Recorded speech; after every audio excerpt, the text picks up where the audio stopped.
Hi friends, this is activity 3 for math. Your learning goal is to sort tens and ones, which is the same as place value.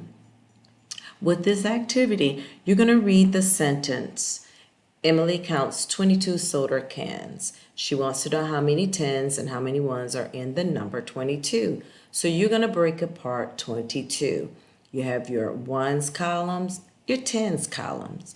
Your 2, it's 22, so there's a 2 in the ones column and there's a 2 in the tens column. You're going to draw to help you to be able to break apart.